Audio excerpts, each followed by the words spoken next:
Hi guys! Kamusta po at magandang araw sa inyo? So guys, welcome back po ulit sa aking YouTube channel. So guys, magluluto po tayo ng ating Nor Sinigang sa Sampalok Mix Miso. So guys, kung nakikita nyo sa inyong screen, yan po ang ating mga ingredients. So meron tayo dyang fish na maya-maya. So na-fried ko na po siya. And then meron po tayong luya para sa pangpatanggal ng lansa. So guys, meron din tayong okra, onion, kamatis, at saka yung ating labanos, and then yung ating siling haba, then yung ating gulay na mustasa, and then yung ating mesu. So ang gagamitin natin dyan is yung ating Nor Sinigang sa Sampalok Mix Miso. So guys, tara, samahan nyo ako magluto sa aking munting kusina para maluto na natin to at maihayin na natin sa ating pananghalian. Tara, start na tayo. Guys, magpapakulo muna tayo ng tubig. Then ilalagay natin dyan mamaya yung ating sibuyas and then yung ating kamatis. Habang kumukulo siya mamaya. So guys, kumukulo-kulo na yung ating tubig. And then ilalagay na natin yung ating kamatis at saka yung ating onion.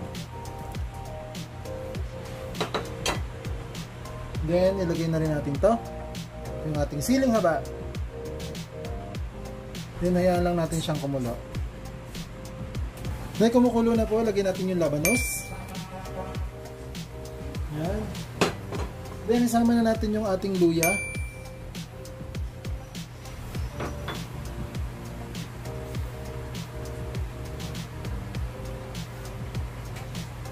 Kumukulo na siya, lagyan na natin yung ating fish.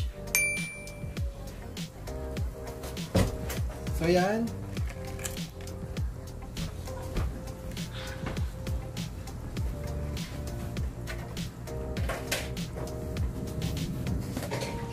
Then lalagyan natin ng asin.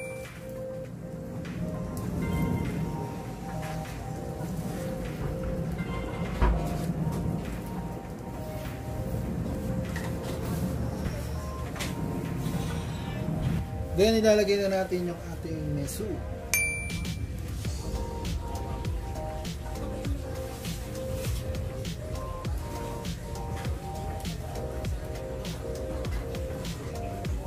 So yan.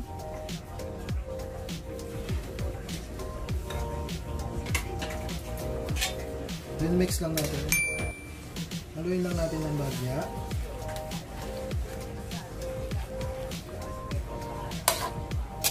Ayan po. Then antayin lang natin siyang kumulo. Then ilalagay natin yung ating okra.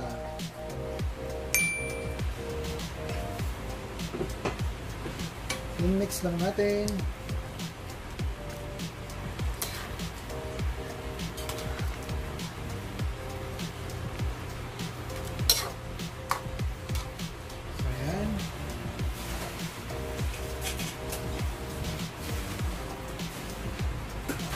Atin muna pong tatakluban at hayaan lang natin kumulo. Guys, ating silipin yung ating nililuto. So yan guys, kulong-kulo na siya. Then lalagyan natin ang ating sinigang sa sampalok na miso.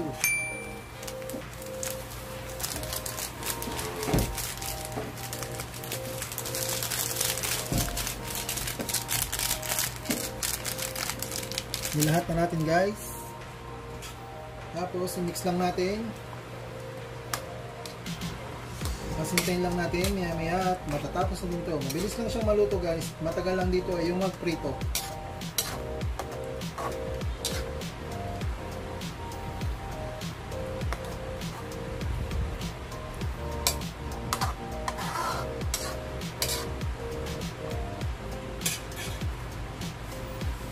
Then, takloban natin ulit. So guys, ang next nating ilalagay ay yung ating gulay kasi luto na po yung ating fish. Saka yung ibang sangkap.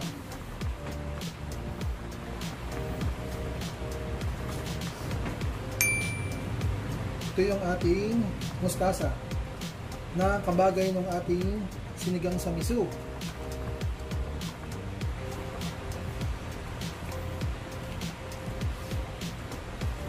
Guys, sigurado mapapasarap na naman ang kain ngayong araw na to kasi masarap yung ating ulam.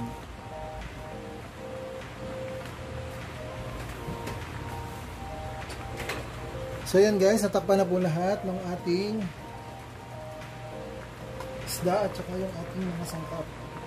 So madali na naman itong maluto. Ating ipapanot lang sa loob.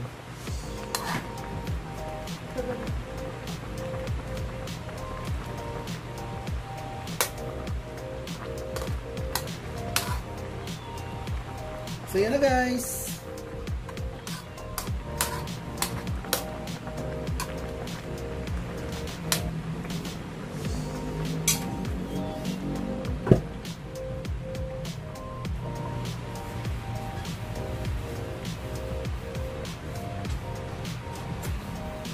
Yun na po yung ating sinigang sa miso.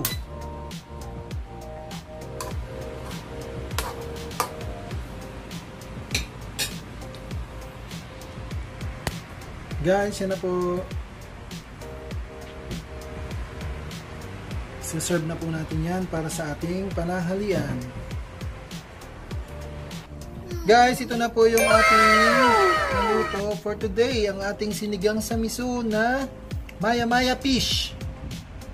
So guys, ito na po. So guys, hanggang dito na lang po yung ating video for today. Sana po nag-i-enjoy kayo sa aking mga video at higit sa lahat sa aking mga ina-upload. Salamat guys! See you to my next video. Bye bye!